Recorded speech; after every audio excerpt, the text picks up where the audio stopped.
Welcome back to another technical deep dive here in the debug zone. Today, we're tackling a big question and breaking it down with insights from other users. Hopefully this clears up some misconceptions and helps you get the answer you need. So buckle up, stay a little curious, and let's jump right in.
And that's a wrap.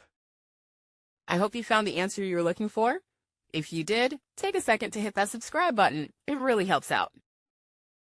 And let me know in the comments which solution worked best for you. See you next time in the debug zone.